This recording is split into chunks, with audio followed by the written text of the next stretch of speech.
Halo teman-teman, Assalamualaikum warahmatullahi wabarakatuh. Kembali lagi di YouTube channel aku, Dea Ardana. Di video kali ini aku bakal bahas lanjutan dari pembahasan sebelumnya, yaitu literasi keislaman bagian SKI atau sejarah kebudayaan Islam. Nah, bagi teman-teman yang belum nonton video sebelumnya, pembahasan soal video sebelumnya, silahkan ditonton. Aku ada bahas seputar pengenalan verbal dan juga ada fikih, literasi keislaman bagian fikih. Oke, teman-teman, sebelumnya juga jangan lupa subscribe channel ini karena teman-teman akan menemukan berbagai macam pembahasan soal dan juga informasi-informasi seputar jalur masuk kampus di PTKIN yang ada di seluruh Indonesia. Dan jangan lupa untuk follow Instagram Ambis PTKIN karena di sana banyak banget informasi seputar tryout gratis yang diperuntukkan untuk teman-teman menguji kemampuan dan juga menguji udah sejauh mana nih persiapan teman-teman untuk ikut UMPTKIN 2024. Dan juga teman-teman yang pengen gabung di grup pejuang UMPTKIN, silahkan klik link grup yang ada di deskripsi video ini. Dan kalau mau konsultasi, silahkan chat admin di WA 0895 10 31 5300. Oke, langsung aja kita bahas soal nomor satu. Nah, di soal nomor satu ini teman-teman ditanya tentang kemunduran dari dinasti Abbasiyah, teman-teman. Oke, coba kita baca soalnya. Kemunduran dan kehancuran dinasti Abbasiyah yang menjadi awal kemunduran dunia Islam pada masa itu disebabkan oleh beberapa faktor, baik itu internal maupun eksternal. Di antara faktor utama yang melatar belakangi runtuhnya dinasti Abbasiyah adalah opsi A nih, terdesak oleh modernisasi serta maraknya paham negara demokrasi yang memandang bahwa sistem kekhalifahan tidak relevan. Yang B, dualisme pemerintahan secara de jure dipegang oleh Abbasiyah, tetapi secara de facto digerakkan oleh tentara profesional asal Daulah Abbasi asal Daulah Umayyah. Nah, ini kurang tepat ya teman-teman karena nggak ada sangkut pautnya lagi dengan Daulah Umayyah. Yang C, ketidakmampuan khalifah dalam mengkonsolidasi wilayah kekuasaannya, budaya hedonis keluarga istana, serta serbuan tentara salib dan tentara hulaguhan. Oke, ini bisa jadi opsi. Yang D, kecenderungan hidup mewah, mencolok, dan berfoya-foya. Nah, di sini kita udah lihat nih teman-teman, salah satu faktor kemunduran dari dinasti Abbasiyah itu adalah adanya ketidakmampuan atau ketidakcakapan dari Khalifah Abbasiyah dalam mengkonsolidasi wilayah kekuasaannya. Kemudian adanya budaya dari keluarga istana yang hedonis teman-teman yang suka foya-foya. Kemudian juga selain itu adanya yang namanya serbuan dari tentara salib dan tentara hulaguhan gitu. Jadi kalau misalnya dari eksternal bisa ada serbuan tentara salib dan tentara hulaguhan. Kemudian dari faktor internalnya adanya nih ketidakmampuan dari khalifah dalam mengkonsolidasi wilayah kekuasaannya, kemudian budaya hedonis dari keluarga istana. Berarti untuk soal nomor satu ini jawabannya adalah yang C ya teman-teman. Oke, kita lanjut soal berikutnya.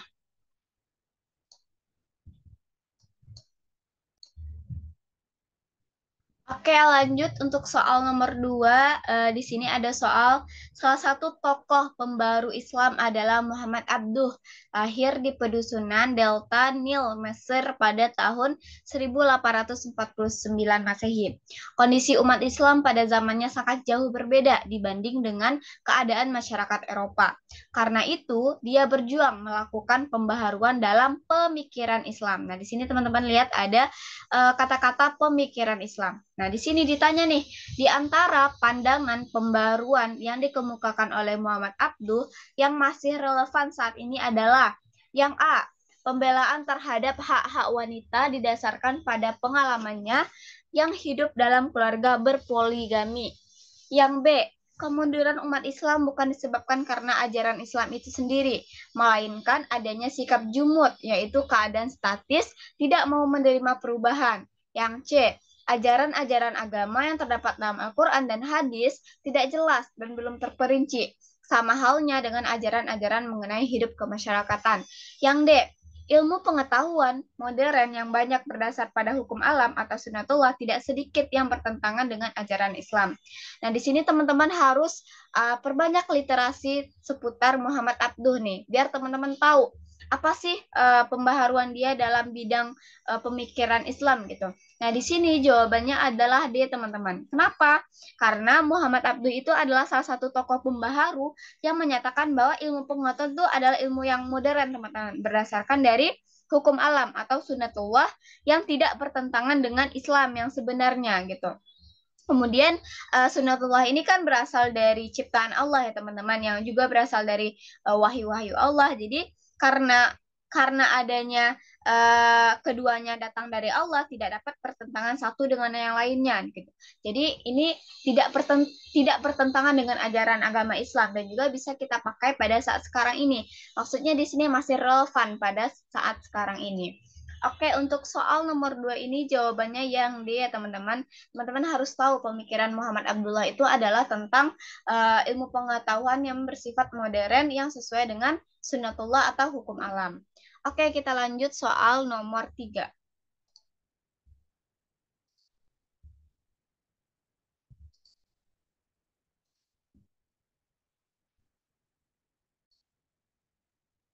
Oke, lanjut untuk soal nomor 3 tentang strategi dakwah yang dilakukan oleh Sunan Kudus. Nah, di sini ditanya teman-teman, strategi dakwah yang dilakukan Sunan Kudus tampak unik dengan mengumpulkan masyarakat untuk melihat sapi yang dihias sebagai pengantin.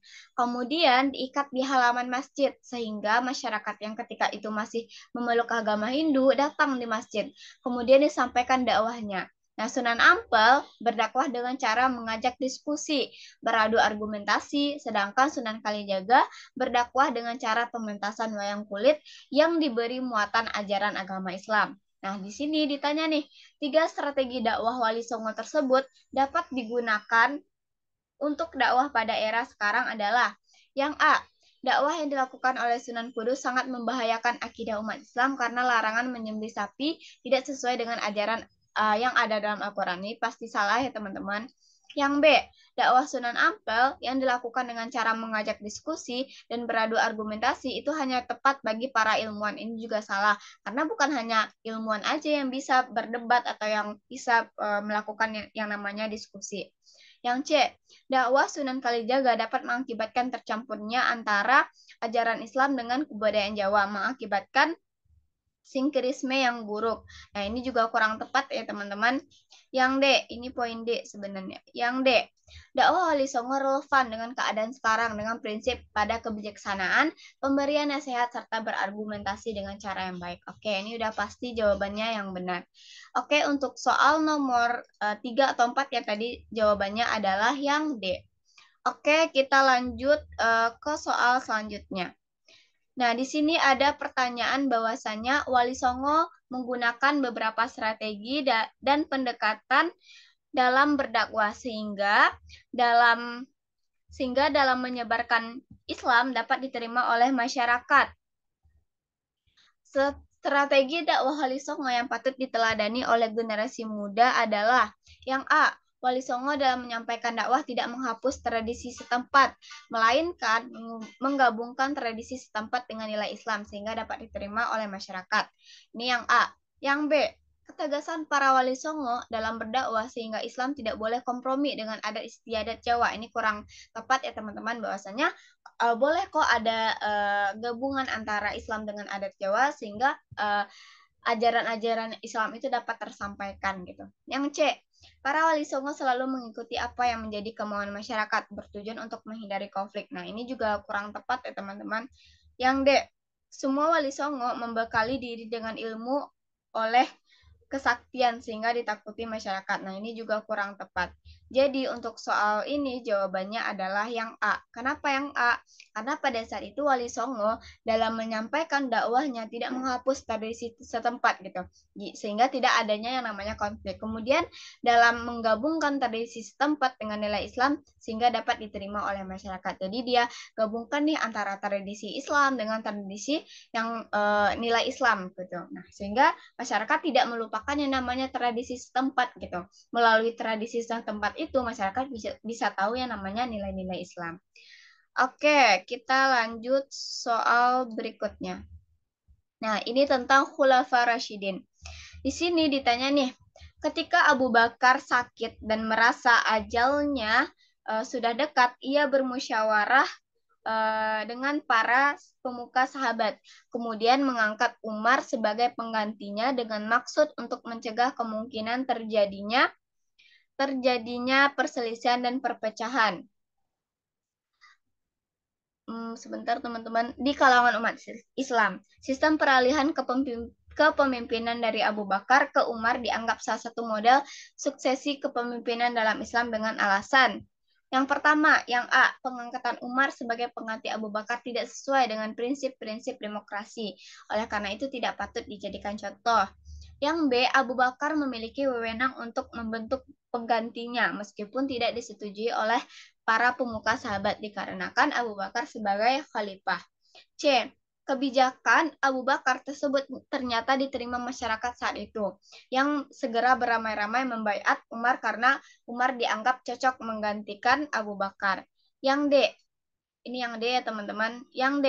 Pengangkatan Umar sebagai pengganti Abu Bakar merupakan konspirasi politik dan bentuk ketakutan Abu Bakar terhadap Umar. Nah, teman-teman harus tahu dulu, teman-teman. Umar bin Khattab ditunjuk untuk menggantikan Khalifah Rasyidin itu adalah secara langsung gitu dari Abu Bakar, dan pada saat itu juga tidak ada nih penolakan atau tidak ada dari masyarakat yang menolak hal tersebut gitu, sehingga masyarakat menerima dan bisa dan langsung menunjuk Umar sebagai pengganti dari Abu Bakar. Kenapa? Karena dia sering bersama Abu Bakar, terus Abu Bakar juga menunjuk dia sebagai penggantinya, terus Umar bin Khattab dianggap layaklah untuk menggantikan yang namanya Abu Bakar gitu. Oke, untuk soal ini jawabannya adalah yang C. Oke, lanjut teman-teman. Oke teman-teman yang minat order ebook UMPTKIN, ebook lolos UMPTKIN 2024, silakan WA di 0895 1021 5300. Untuk benefitnya teman-teman bisa baca untuk paket premium dan paket elite, teman-teman bisa langsung gabung dan teman-teman akan mendapatkan yang namanya fasilitas ebook dan juga kelas bimbel via Zoom. Nah, di kelas bimbel kita pertemuan 3 kali dalam seminggu membahas materi, tips dan trik, menjawab soal, dan juga kita akan membahas yang namanya soal-soal UMPTKIN. Nah, di sini juga ada teman-teman yang nggak minat yang ikut membeli ebook, teman-teman bisa join yang namanya kelas Zoom aja. Nah, di sini ada review, baru buka HP, tiba-tiba lihat grup, nggak nyangka kirain aku terendah, ternyata udah tinggi. Nah, karena di sini ada tryout-nya, kemudian teman-teman di sini dia menyatakan bahwa Kak Dea makasih banyak atas ilmunya, banyak banget perkembangan aku setelah ikut bimbel. Jadi teman-teman bisa gabung di grup kelas privat bimbel UMPTKIN 2024. Oke, lanjut ini untuk testimoni lolos. Kemudian kita lanjut ke soal terakhir. Soal terakhir tentang pemerintahan dinasti Umayyah. Nah, di sini pertanyaannya adalah pemerintah dinasti Umayyah berlangsung kurang lebih selama 90 tahun, mulai tahun hingga tahun dan berakhir pada masa pemerintahan Khalifah Marwan bin Muhammad. Kemudian runtuhnya kekhalifahan dinasti Umayyah dilatar belakangi oleh beberapa faktor, baik faktor internal maupun faktor eksternal. Berikut ini yang melatar belakangi keruntuhan dari dinasti Umayyah adalah A. Adanya perang salib yang berlangsung sampai 2 abad sehingga cukup melelahkan militer Islam. B. Mendapat serangan secara langsung dari bangsa Mongol yang berasal dari timur ke wilayah kekuasaan Islam. Yang C. Para penjabat tidak mementingkan kebutuhannya sendiri dan mendahulukan kepentingan rakyat yang dipimpinnya. Yang D. Diberlakukannya diskriminasi di dalam masyarakat, khususnya antara masyarakat Arab dengan non-Arab. Nah, ini jawabannya yang D ya, teman-teman. Kenapa yang D? Karena faktor-faktor dari runtuhnya dinasti Umayyah itu ada faktor internal dan faktor eksternal. Nah, teman-teman silakan catat untuk faktor internalnya adanya yang namanya perselisihan nih antara keluarga khalifah gitu. Kemudian adanya perilaku dari khalifah-khalifah itu yang jauh dari ajaran Islam.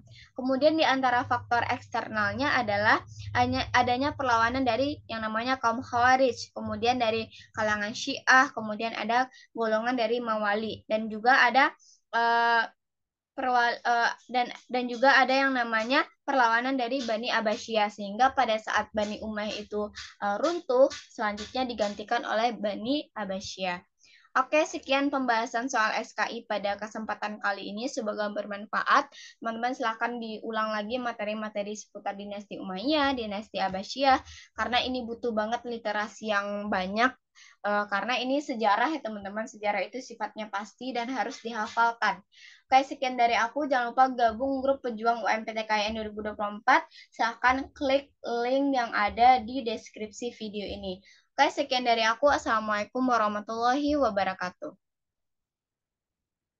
Jangan lupa subscribe.